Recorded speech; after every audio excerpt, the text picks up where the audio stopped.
Bueno, buenos días. Vamos a continuar con el curso de Python aplicado a la ingeniería. En las clases pasadas vimos instalación, tipos de datos, y ahora vamos a ver lo que son funciones, estructuras de control de flujo y operadores lógicos. Esta sería la tercera clase, la cuarta ya. Vamos a realizar una aplicación del código de Python para dar solución a un problema. Antes también quisiera hacer una fe de ratas aquí en la tabla anterior, en donde decíamos que los diccionarios no tenían orden, pero a partir de Python 7.3.7 sí tienen orden. Es decir, si han descargado la última versión de Python, los diccionarios deben de tener orden.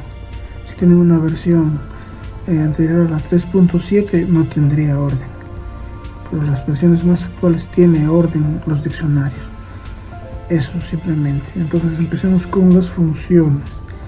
Las funciones en Python son bloques de código que realizan una tarea específica.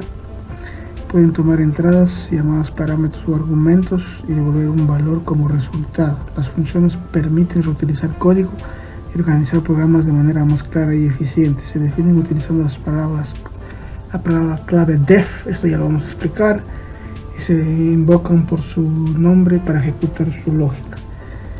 Básicamente una función es una operación que va a tomar una variable o algunas variables, una o varias variables, y las va a procesar y va a entregar un producto, un resultado.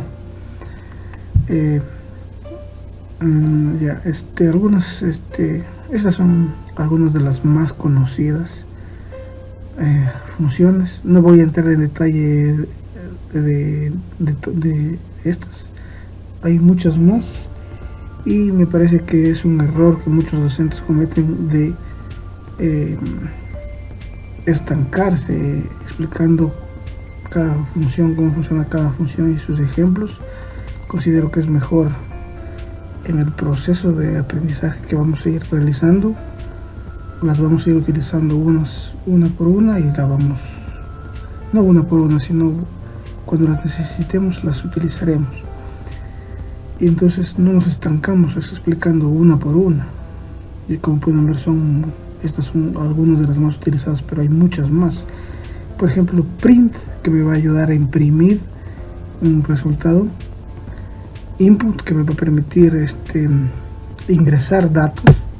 Open, que me va a permitir abrir archivos. Len, que me va a permitir me va a entregar la longitud de las, sean tuplas, variables. Eso también, hay algunas funciones que solamente funcionan para un determinado tipo de datos, no para todos. También sucede eso. String, que me va a permitir determinar si la variable o el dato es una cadena de texto. Int me va a permitir verificar si es un entero. Range me va a permitir crear un rango de valores. Suma me va a permitir realizar una suma. Mínimo me va a entregar el valor mínimo de un conjunto de datos. Máximo me va a entregar el valor máximo, y absoluto el valor absoluto de los datos, ¿no? Entonces eso no me voy a explayar en eso. Aquí esta parte de def, Python ya tiene, como se puede ver, muchas funciones que vienen predefinidas, pero otras funciones no, podemos crearlas nosotros. Eso también es otro aspecto en los que muchas veces se estanca algún docente enseñando a crear una función, que nosotros podemos crearla, y muchas veces te enseñan a crear funciones como suma cuando ya existen, multiplicaciones como que se puede realizar. Entonces eso tampoco no me voy a explayar ahí. Si es que requerimos en algún momento crear una función específica, lo haremos, pero si no es tan importante. Y ahora con el uso de la IA eso es sumamente más sencillo incluso, así que es una pérdida de tiempo desde mi punto de vista, porque se puede aprender. Muchas veces se estanca ahí y luego la aplicación de la programación no se llega a ver, no se realiza. Entonces esta parte simplemente la vamos a tratar de forma superficial. Hasta ahí funciona. Luego vamos con lo que es estructuras de control de flujo. Esto ya es un poquito más importante, porque esto se va a utilizar mucho más que las funciones. Bueno, no mucho más, pero va a ser un poquito más complejo que las funciones. Las estructuras de control de flujo permiten dirigir la ejecución del programa según condiciones específicas, repeticiones o la estructura de los datos. Estas estructuras son fundamentales para la lógica de los programas, ya que determinan cómo se tomarán decisiones y cómo se repetirá el comportamiento adecuado. Las principales estructuras de control de flujo en Python son, básicamente, lo que me está diciendo el texto es que las estructuras de control de flujo van a ser líneas de código que me van a permitir que se repita un proceso.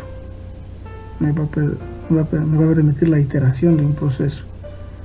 Eso es básicamente una estructura de control de flujo, para que fluya exactamente. Va a fluir el código, pero va a ir iterando, va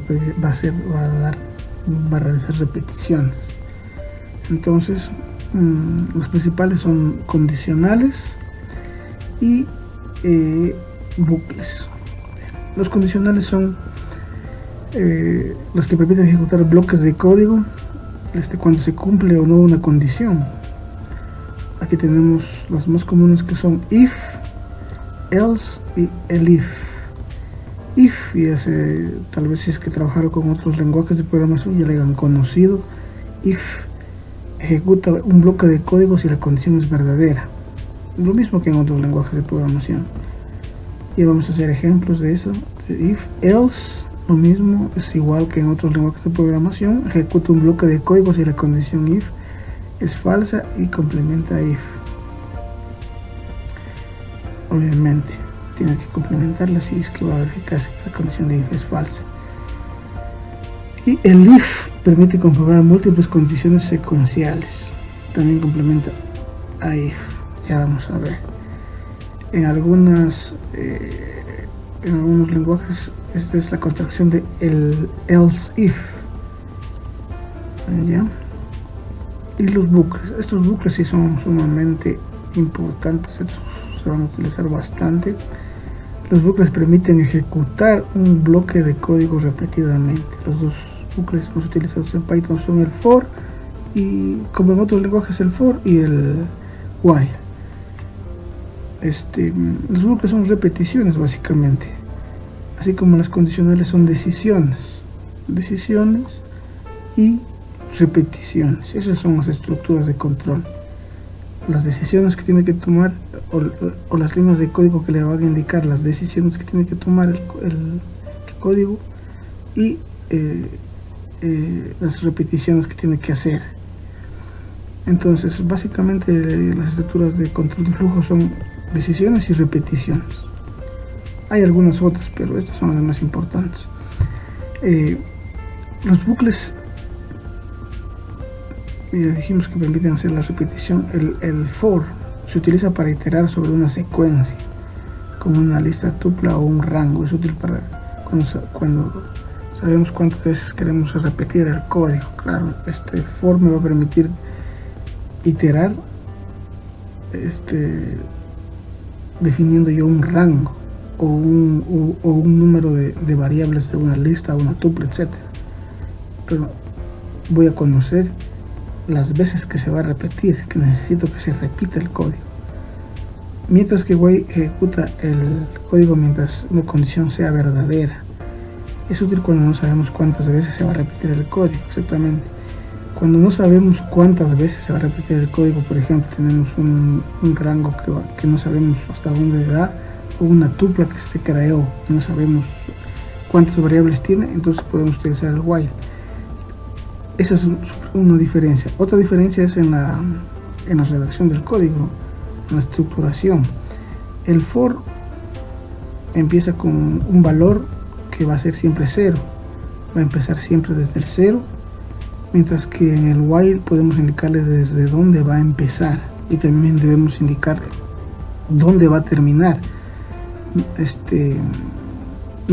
cuándo debe terminar, porque si no se va a crear un bucle infinito y se va a colgar el programa. Esa es la diferencia con el for y con el while. Nunca se va a colgar con el for, con el while sí se puede colgar. Entonces el for me va a permitir ejecutar el código repetidas veces hasta que se haya cumplido el número de veces que se le designó, porque ya sabemos, el while no sabemos cuántas veces se va a repetir, así que mientras se cumpla la condición se va a repetir y debemos cerrar el bucle para que no se quede un bucle infinito. Así mismo tenemos que indicarle en dónde tiene que empezar. Y ya, los operadores lógicos. Los operadores lógicos se usan para complementar los condicionales y bucles, entre otros usos. Los más empleados hay algunos, el AND, el OR, el NOT. Hay otros como el IS, etcétera, etcétera. Hay más, pero estos son los más importantes y que podemos utilizar y que vamos a utilizar. Este operador devuelve verdadero solo si ambas expresiones son verdaderas. Si alguna de las expresiones es falsa, el resultado será false. Lo mismo que en otros lenguajes de programación. Incluso en el Excel, cuando estamos así trabajando con ecuaciones, tenemos un i. Es el mismo criterio. Va siempre mientras se cumplan ambas expresiones, y no solamente puede ser dos, pueden ser más expresiones, entonces se va a cumplir, y si es que alguna de esas no se cumple, me va a entregar un falso.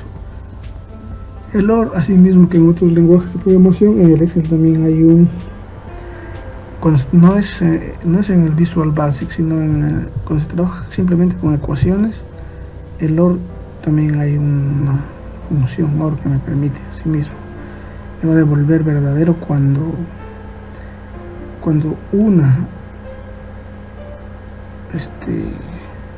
al menos una sea verdadera, al menos una de las variables o de las condiciones sea verdadera.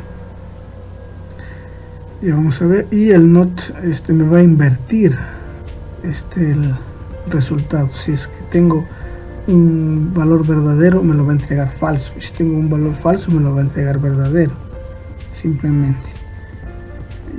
Esa sería la parte teórica. Ahora sí vamos a la parte práctica. Estamos aquí en estructuras de control de flujo. Entonces vamos a ver este código, un ejemplo de qué es esto, de una estructura de control de flujo, un condicional. Y dijimos que un condicional es una decisión, tiene que tomar decisión. Entonces tenemos si, está diciendo la condición, si 5 es mayor que 1, imprimir. Aquí estamos ya utilizando una función, estamos utilizando la función imprimir, que va a estar entre paréntesis, me va a entregar un valor. Entonces yo pongo verdadero, código a ejecutar si la condición es verdadera. Si yo ejecuto Shift Enter, me entrega verdadero. Si yo cambio esto y pongo aquí 10 y ejecuto, no me entrego nada. ¿Por qué? Porque no se está cumpliendo la condición. 5 no es mayor que 10. Entonces, si yo pongo 5 mayor que 0, se está cumpliendo la condición. Al ejecutar me entrega verdadero. Esto sería el condicional if, o la decisión if. Vamos con otro ejemplo de condicional, if y else. Hoy ya dijimos que el else complementa al if. Entonces tenemos aquí la condición, tenemos aquí la función imprimiendo, con el código es verdadero, lo voy a imprimir, y si no es verdadero, El else se puede traducir como sí, no, de otro modo, en caso contrario. Y tenemos el código que va a ejecutar si la condición es falsa. Entonces podemos leer si 1 es mayor a 5, que se imprima verdadero. Si no, que se imprima falso. Entonces yo ejecuto Shift Enter, me da falso. Si yo cambio y pongo 1, si yo pongo 10 es mayor a 5, se va a cumplir la condición, y al ejecutar nuevamente me va a entregar verdadero. Esa es la lectura que hay que hacer del condicional. Vamos con otro condicional. Aquí estamos aplicando los 3 condicionales. Entonces tenemos el condicional, el código a ejecutar si la condición 1 es verdadera, porque siempre va a venir de arriba a abajo, va a venir ejecutando el código. Entonces aquí va a haber esta condición 1, me va a entregar verdadero 1. Condición 2, de lo contrario sí. Se puede traducir el elif como de lo contrario sí. Y me va a imprimir, ejecutar la condición si es falso. Y si no, de otro modo, en caso contrario, me va a ejecutar la condición verdadera, si es verdadera, ¿no? Entonces se puede leer de la siguiente forma: si 5 es mayor a 1, imprime verdadero 1. De lo contrario, sí.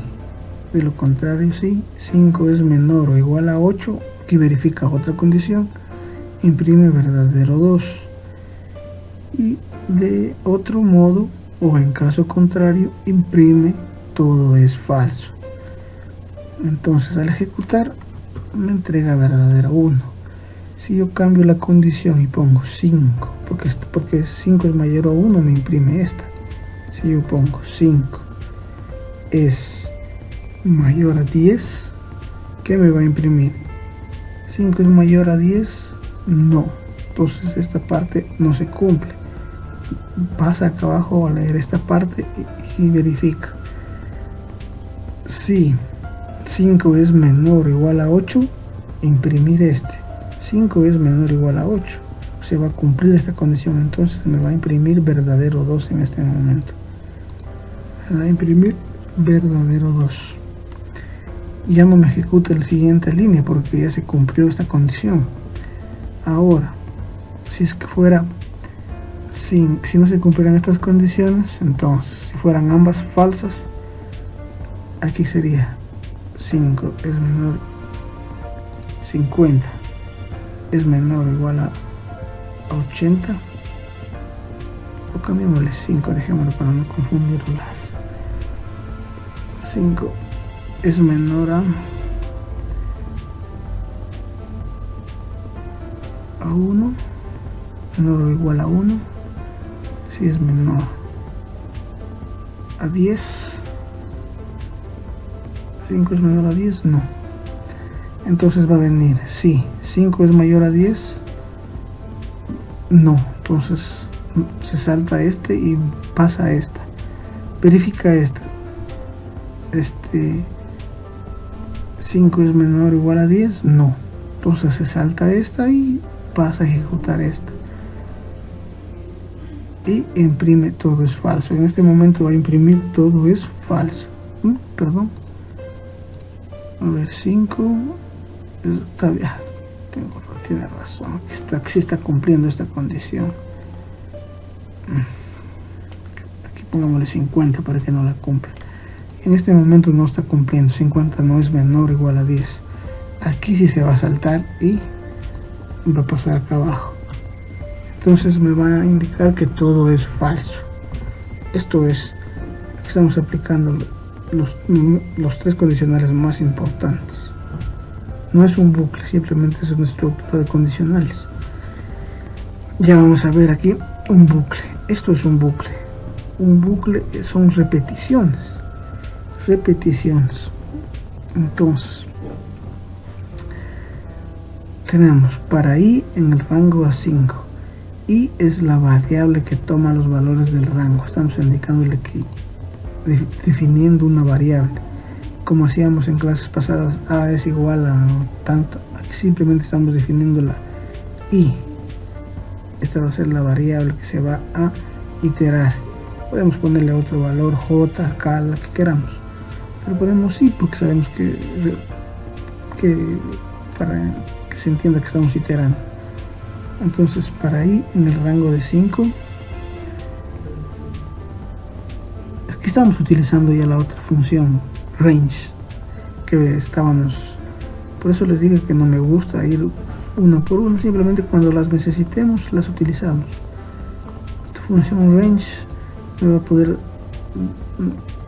quisiera, aquí voy a crear otro rápidamente. Si yo pongo range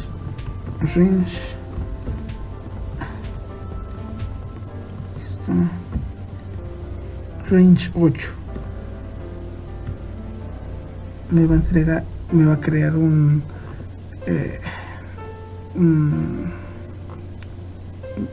vector de 0 a 8.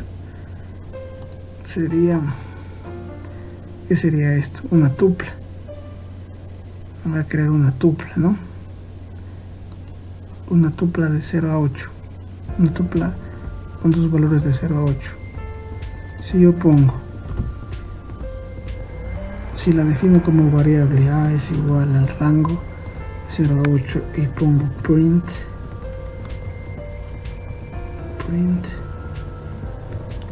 a, es lo mismo. Ya, entonces el rango me va a entregar eso, pero como aquí está iterando, no era haber borrado, no, aquí está, rango de 0 a 8, me entrega esta función. Entonces aquí que está diciéndole para i en el rango de 0 a 5, ¿cierto? Imprimir i, eso lo estoy diciendo aquí. Esto está escrito aquí, para i en el rango de 0 a 5, imprime i. Entonces va a empezar con 1, viene aquí, el primer valor de la tupla es 0, aquí está 0, entonces va a empezar con 0. Siempre en el Python todas las tuplas, diccionarios y los demás valores de las listas, conjuntos, todos van a empezar en 0. Entonces viene aquí con 0, le dice en el rango de, empieza con 0,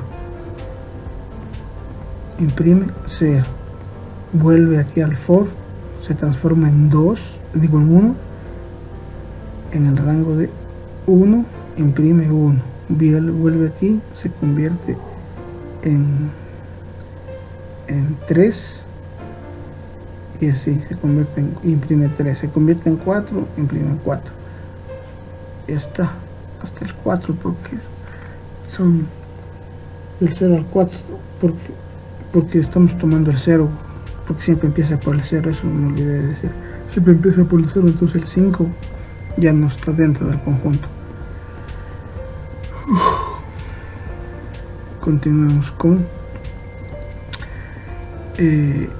otro ejemplo de for. Hay otro ejemplo de for con una cadena.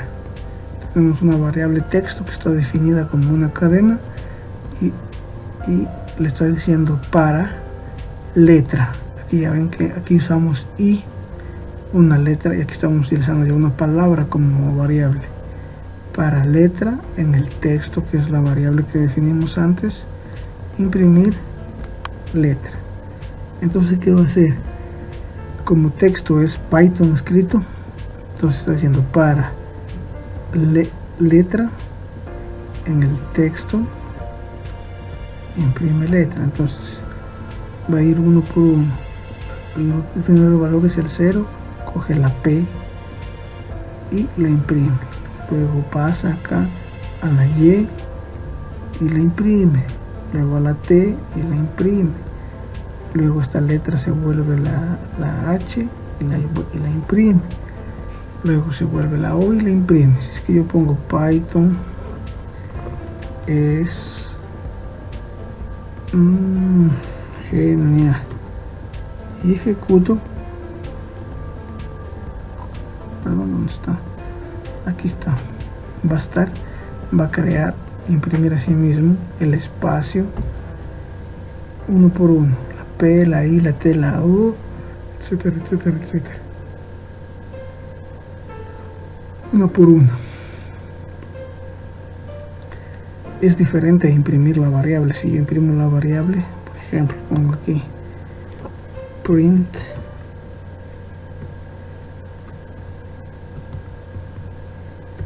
por eso lo pongo en cada fila, porque está imprimiendo uno por uno. Si yo pongo aquí imprimir texto, ahí me va a imprimir todo el texto. ¿Sí? Como está dentro del bucle, me está imprimiendo la P y luego todo el texto, la T, todo el texto. Si yo quiero que esté fuera del bucle, lo pongo acá. Entonces ejecuta el bucle y cuando acaba de ejecutar el bucle hasta la L, me va a imprimir toda la palabra, toda la oración, letra por letra, incluido el espacio, y al final. Buenas, me interrumpieron un momento, pero continuamos. Entonces vamos a ver aquí otro ejemplo de for. Tenemos que es un bucle. Tenemos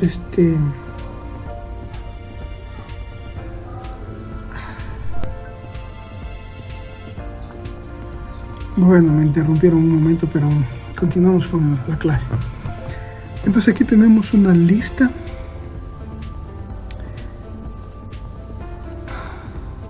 Bueno, disculpen un momento, me interrumpieron, pero continuamos con el curso. Aquí tenemos una lista.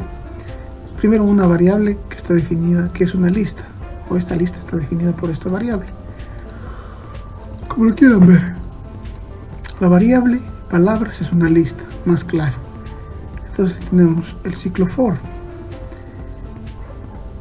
Palabra en palabras. ¿Qué está diciendo este ciclo for? Para la variable palabra, que va a ser la variable que vamos a utilizar para iterar, no vamos a utilizar una letra sino una palabra, en palabras, que es la variable que hemos predefinido antes, imprime palabra, itera palabra. Entonces, para palabra en palabras imprime palabra. Entonces, ¿qué va a hacer? Va a empezar con, siempre el for empieza desde el principio, no necesita que le indiquemos de dónde va a empezar, siempre desde el principio empieza. Viene, para la palabra va a ser hola, la primera palabra en la variable palabras va a ser hola. Entonces viene e imprime hola, luego vuelve al for, esta palabra ya se transforma en mundo, la palabra mundo en palabras y imprime mundo. Luego esta palabra se transforma en Python, imprime Python. Y luego 2, 4.1 y fin. Vamos a hacer aquí otro ejemplo, le vamos a quitar estas variables. Y fin. Imprime esto. También podemos hacerle que haga una operación, 2 más 2, y va a ser la operación. Entonces, ese es el ciclo for. Empieza siempre desde el inicio, no es necesario que le entreguemos nosotros de dónde tiene que empezar. Toma la primera palabra y realiza el código, en este caso es imprimir esa palabra, vuelve, toma el segundo valor, en este caso es mundo, y lo imprime nuevamente, y así, es una repetición. Vamos a poner más variables para poner coma, que, coma, se, coma, entienda. Ejecuto y me entrega cada palabra una por una, en cada línea, porque cada línea es una repetición, un bucle que se ha hecho. ¿Ya? Vamos con esta. Este es un ciclo while. Esto es un ciclo while. Bueno, un ciclo for. Ya vimos anteriormente, por ejemplo. vemos con el ciclo while. A diferencia del ciclo for, el ciclo while sí necesita que nosotros le indiquemos en dónde empezar. Entonces estamos definiendo esta variable i para iterar. Podemos utilizar una palabra o también una frase, eso no importa. Pero aquí está la variable i para iterar. Le decimos que empiece en 8. Que empiece en 8. Entonces, mientras 8 sea menor a 15, está diciéndole aquí, imprime 8. Luego, aquí está diciéndole 8 va a ser igual a 1 más 2. ¿Qué le está diciendo? 8 va a ser igual a 10. Entonces este 10 vuelve al while. 10 menos 15 es menor. Sí, entonces imprime el 10. Por eso aquí está impreso el 10. Ay, ¿qué pasó? Estúpido. Bien. Luego, ese 10 baja acá abajo y aquí 10 es igual a 10 más 2, 12. 12 sube acá arriba al while y le está diciendo 12 es menor a 15. Sí, entonces imprime el 15. Este 15 baja y se hace, este 14, perdón, baja y se hace 14 más 2, 16. Este ya no cumple, entonces ahí se cierra el bucle. Ahora voy a ponerle que empiece desde 0. Entonces, ¿qué va a coger? 0, 2, 4, 6, 8, 10, 12, 14. Si es que yo pongo aquí que i sea, aquí le estamos indicando cuánto tiene que crecer la variable cada vez que se ejecuta el bucle.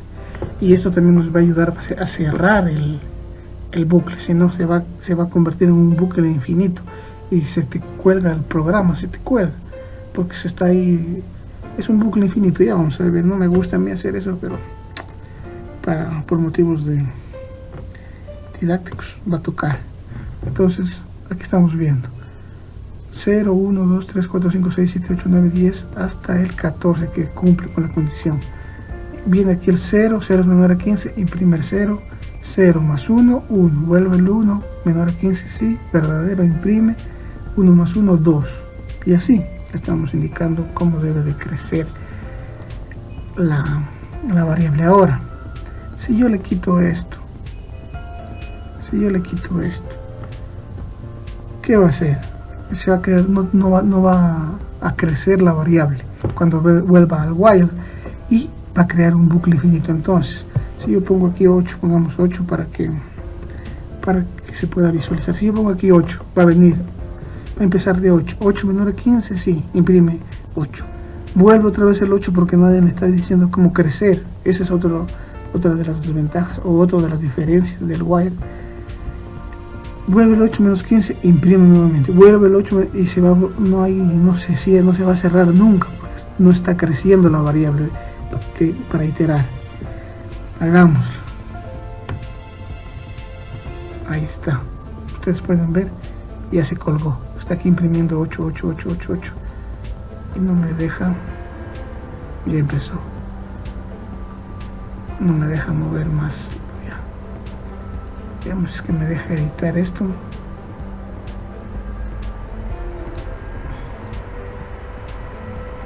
Ya, aquí voy a poner. Si me deja editar, no me deja editar, no me deja. Miércoles. Detengamos el código. Ahí me dejará. No me deja. Esto es lo que les quería indicar. El ciclo while siempre tiene que estar cerrado. De lo contrario, ya me dejó. Se vuelve lenta o se cuelga. Cerremos, es lo mejor cerrarla y volver a abrirla, porque eso se debe evitar siempre, que el ciclo while no quede cerrado. Que el ciclo while se cierre siempre. Es lo que siempre hay que procurar. ¿Qué pasó? Se colgó la computadora. Bueno, vamos a la clase 3. Ya. Entonces tenemos estábamos en el ciclo for. Aquí. ¿Verdad? Ya. Ya está cerrado, entonces ya no es un bucle infinito. Vamos acá.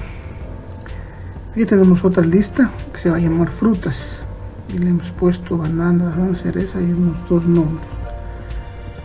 Si yo lo imprimo, aquí estamos utilizando ya la función len. Este es interesante. Voy a hacer acá arribita la función len para explicarle task mientras. Aquí la función len, perdón. Aquí le voy a decir que me imprima lent. Print. Eso. Print lent. Ya. La función len me va a entregar la longitud de la lista. En este caso tiene una longitud de ¿cuánto? 1, 2, 3, 4, 5 y 6. Es decir, es el número de elementos que tiene la lista. Eso es lo que me entrega eso es la longitud y eso es lo que me entrega la función len.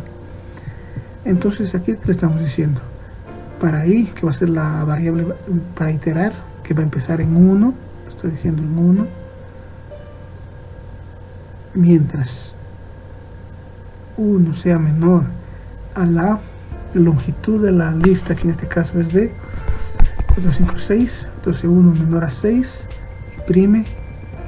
Aquí esto también, frutas, estamos utilizando aquí los corchetes que nos sirve para indicar el índice de la lista. Entonces va a empezar con el 1, estamos aquí indicando índice 1. Si nosotros pusiéramos aquí 1, va a empezar, no, 0 va a empezar con manzanas, 1 con banana, sí.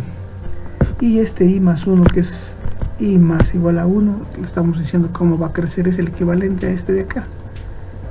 Aquí me he equivocado y le he puesto acá. Este es el equivalente a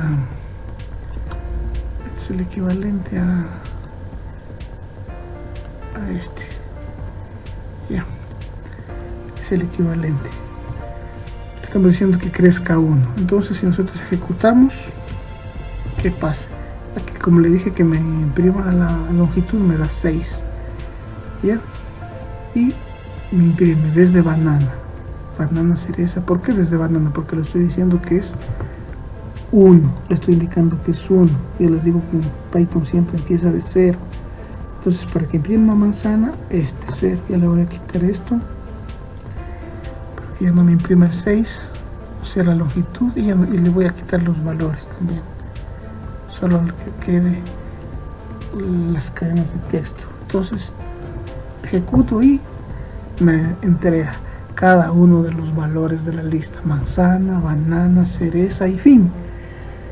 Eso es todo. Le estoy diciendo en dónde empiece, le estoy diciendo la condición, qué hacer si se cumple la condición, cómo crecer, cómo debe aumentar la variable para iterar, y una vez que se cumpla la condición se cierra. Si no crece, no se va a cerrar. Ahora sí, vamos con operadores lógicos. Tenemos aquí estos operadores lógicos: 10, 12, 300. ¿Qué me está diciendo? X es igual a 10, y es 2, Z 300. Una variable que se va a llamar resultado. Entonces, X es mayor, 10 es mayor a 3, sí, ¿no es cierto? Y 2 es menor a 15, sí. Y Z es menor a 100, 300 es menor a 100, no. Entonces me entrega un falso. ¿Por qué? Porque asisten dos iguales, siempre que haya una sola falsa me va a entregar falso. Tienen que ser con toditas verdaderas. Falso. Ahora si yo pongo aquí 30 es menor a 100, ahí me va a dar verdadero, porque todas son verdaderas. Si podemos utilizarla con 3, con 4, con 2. Voy a quitar la Z.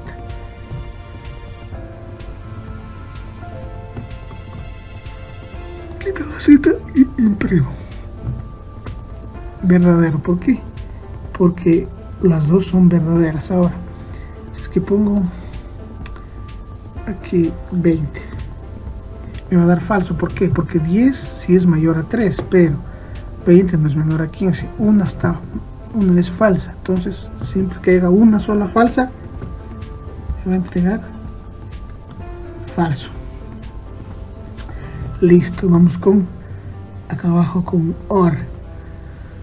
Aquí estoy utilizando AND también, se puede utilizar. Se pueden utilizar ambas, pero estamos aquí solo con el OR. Tengo X, tengo Y, tengo Z. ¿Qué está diciendo aquí?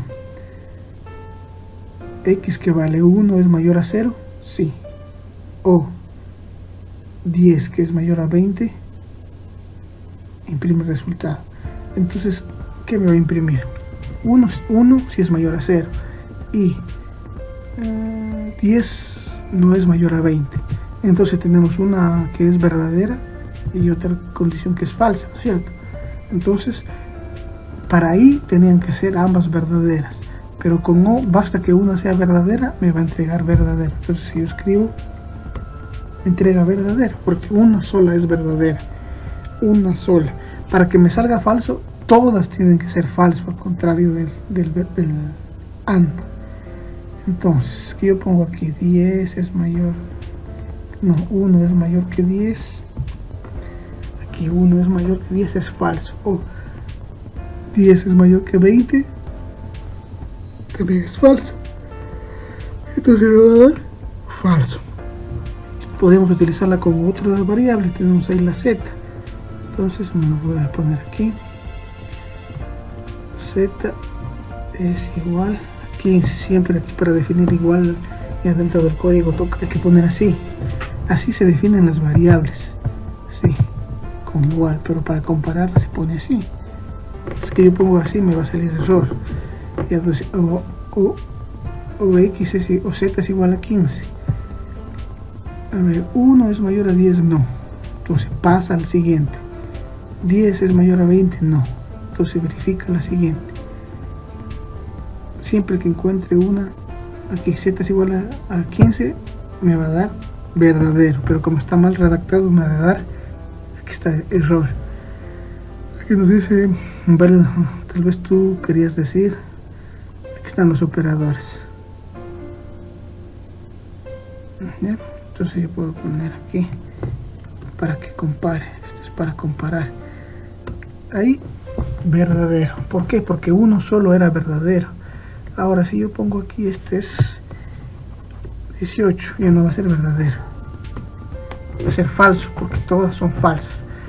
Ahora voy a poner aquí 15 nuevamente, 15 nuevamente, no, 19. Aquí voy a poner esta que siga siendo falsa, pero esta que sea verdadera. A ver, dice aquí entonces 100 es mayor que 20. Entonces va a venir 1 es mayor que 10, no. 100 es mayor que 20, sí.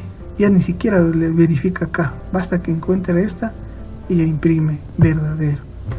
Ahí va a cambiar a verdadero. Eso es todo del OR, operador lógico OR. Y vamos finalmente con el NOT, que no lo explicamos antes, pero es sencillo. Simplemente cambia los valores. Si es que tenía que salir true, que lo cambia a false, y si tenía que salir false, lo cambia a true. Por ejemplo, aquí tenemos la variable x que va a ser igual a 20. Tenemos el resultado not. La condición es x es mayor a 10, sí, ¿verdad? 20 es mayor a 10, entonces tendría que salir true, pero como estamos utilizando el operador no, le da la vuelta y me entrega false. Ahora, si es que yo pusiera aquí 20 es mayor a 100, 20 es mayor a 100, no, entonces el resultado sería falso, pero como estoy utilizando el not, me va a salir verdadero. Eso es todo de los operadores lógicos. Bueno, eso ha sido todo por hoy. Ya en la próxima clase vamos a hacer una aplicación de un código ya para solucionar un problema que necesitemos. Nos va a ayudar a aliviar la carga de trabajo ya realizando algo aplicado ya. Eso es todo, muchas gracias y hasta la próxima.